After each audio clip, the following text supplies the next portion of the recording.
Hello everyone, this will be a short recap on the first season of Pacific Rim: The Black. Alright, let's go! The story takes place in Australia, which is now called The Black. Wait, what? This is because kaijus now spawn on the continent, so it's now almost impossible to live there without the threat of being put on a shirt by a kaiju.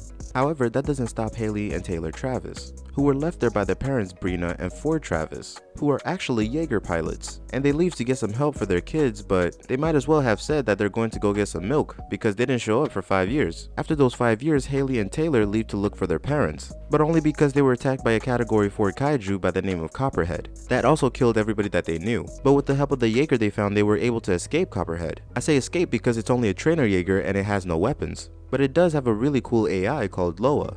She's hot. That being said, when they get to the city, they run out of battery, which leads to a few things happening. The first thing is that they found a boy in a test tube, who can eat just about anything and does not speak. The second thing is that they discover what seems to be a Yaiju or a Cager, those are the names I'm going with, which seems to be a Jaeger and Kaiju mix, but does not care for either side. The third thing is that they meet a girl by the name of May, who's a trained killer and works for this garbage can of a man called Shane, because not only does Shane take both Hailey and Taylor's Jaeger, but he also brainwashed May into believing that he saved her. But instead, he took her away from her real family.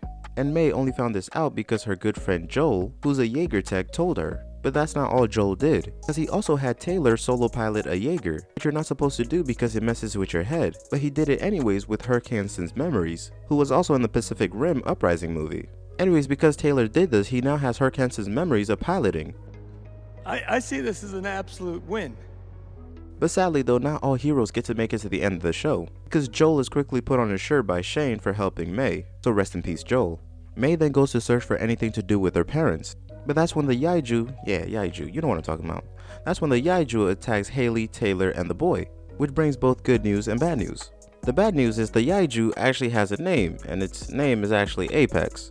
The good news is that Apex only wants to protect the boy, and since Hailey has been protecting the boy all this time, Apex helps them by giving them a new arm that actually has a weapon. The three then meet up with May but find out that their parents' Jaeger is actually down in the city, with a message asking the authorities to help rescue their kids. And luckily for Ford and Rena, they escaped the Jaeger, so they're alive. We just don't know where they are. Anyways, Copperhead once again attacks, which while protecting Hailey from Copperhead, the boy turns into an actual kaiju.